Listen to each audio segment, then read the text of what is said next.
मुंबईत खरंच काय घडलंय? दुपारी भाजप आणि शिंदेच्या शिवसेनेच्या विजयाचे आकडे समोर आले. त्यानंतर भाजपच्या कार्यालयात विजयाचा जल्लोष सुद्धा झाला. आता जल्लोष का झाला? तर आकडे समोर आले होते. भाजप 95च्या पुढे गेल्याचे, शिंदे आणि भाजप यांची सत्ता सहज बसत असल्याचे आणि ठाकरे मुंबईतून वजा झाल्याचे. पण दुपार उलटली आणि वॉर्ड टू वॉर्ड मतमोजणीचे आकडे समोर यायला लागले. या आकड्यांमध्ये घासून फाईट सुरू असल्याचं दिसलं आणि प्रश्न चर्चेत आला, मुंबईत खरंच काय घडलंय? त्यात संजय राऊत यांनी भाजपने आकड्यांचा भ्रम केला असा आरोप केला आणि उत्कंठा वाढली. पण नेमका काय ड्रामा झाला? आधी आघाडी मग पिछाडी असं का घडलं? भाजप शिंदेच्या शिवसेनेने फक्त 2 जागांनी बहुमताचा आकडा पार केलाय. मुंबईचा खरा निकाल काय लागलाय पाहूयात या व्हिडिओमधून. सगळ्यात आधी बघू पहिले कल काय आले होते.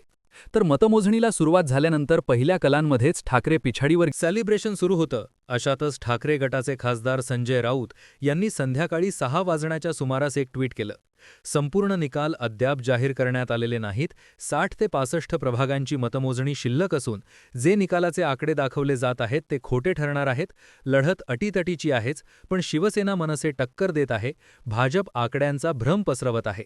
दुपारनंतर शिवसेना मनसेचे असंख्य उमेदवार विजयी झाले आहेत, पण न्यूज चॅनल जुनाच आकडा दाखवत आहेत. पाहू, राऊत यांच्या ट्विटनंतर मोठी खळबळ उडाली.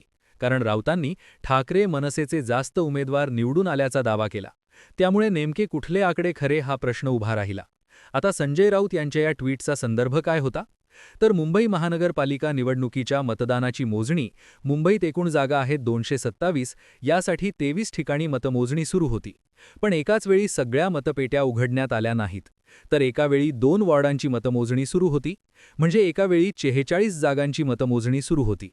त्यातही मतमोजणीला वेळ लागत होता. काही ठिकाणी या बातम्या का आल्या तर याला संदर्भ म्हणून देण्यात येत होते BMCकडून सांगितले जाणारे आकडे. रात्री 7:50 जे निकालाचे आकडे समोर आले त्यानुसार ठाकरेंची शिवसेना 62, मनसे 6, काँग्रेस 21 आणि शरद पवारांची राष्ट्रवादी एका जागेवर विजयी होती. तर भाजप 86, शिंदेंची शिवसेना 24, अजित पवारांची राष्ट्रवादी 3 जागांवर विजयी होती. तर MIM 9 आणि समाजवादी पार्टी 2 जागांवर विजयी झाली होती. या आकड्यानुसार ठाकरे बंधू आणि पवारांची युती 69 जागांवर विजयी झाली होती. तर भाजप शिंदेंची महायुती 110 जागांवर विजयी झाली होती. इथे काँग्रेसचा आकडा 21 जागांवर गेला, त्यामुळे निकाल फिरला. काँग्रेस किंगमेकर ठरणार या बातम्या यायला लागल्या. त्यातही काँग्रेसची बेरीज ठाकरांनी बसवली तर भाजपचा गेम होणं दृष्टीने पावले पडणार का अशी चर्चा सुरू झाली. कारण तेव्हा 22 जागांचा निकाल बाकी होता. त्यानंतर 8:05 पुढचा निकाल आला. त्यानुसार ठाकरेंची शिवसेना 62, मनसे 6, काँग्रेस 22 आणि शरद पवारांची राष्ट्रवादी एका जागेवर विजयी होती. तर भाजप 86, शिंदेंची शिवसेना 24, अजित पवारांची वाजता. त्यानुसार ठाकरेंची शिवसेना 66, मनसे 6, काँग्रेस 24 आणि शरद पवारांची राष्ट्रवादी एका जागेवर विजयी होती.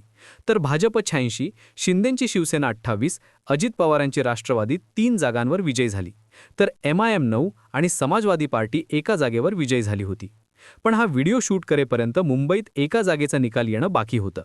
या आकड्यांनुसार ठाकरे बंधू आणि पवारांची युती 73 जागांवर विजयी झाली होती. तर भाजप शिंदेंची महायुती 116 जागांवर विजयी झाली. म्हणजेच भाजप आणि शिंदेंच्या शिवसेनेच्या महायुतीला 116 जागा, बहुमतापेक्षा 2 जागा जास्त मिळाल्या. आणि बराच ड्रामा झाल्यानंतर तर मुंबईत महायुतीचा महापौर बसणार हे नक्की झालं. आता यात काँग्रेसला मिळालेलं यश आणि काँग्रेस ठाकरांची न झालेली युती हा चर्चेचा विषय असणार आहे. पण या सगळ्यात घडलं काय? तर भाजप शिंदेंची महायुती वन साईड बसणार, विक्रमी बहुमत मिळणार, शिंदेंना बाजूला ठेवून सुद्धा भाजप मॅजिक फिगर गाठणार, अशा बऱ्याच चर्चा झाल्या. पण शेवटच्या टप्प्यात ठाकरे आणि काँग्रेसच्या उमेदवारांनी भाजपला घाम फोडायला सुरुवात केली. कारण जिथे आकडा 125 होता तिथे भाजप शिंदे 102 पर्यंत आले. त्यातही काँग्रेसचा आकडा बघता ठाकरे प्लस पवार प्लस काँग्रेस अशा समीकरणाची चर्चा सुरू झाली होती. अर्थात या चर्चा निकालात कायम राहिल्या नाहीत. कारण भाजप शिंदेंनी बहुमताचा आकडा मिळवला, पण घासून. 114 जागांचा बहुमताचा आकडा असताना भाजप शिंदेंकडे 116 जागा आहेत. त्यातही एकट्या भाजपकडे 88 जागा आहेत.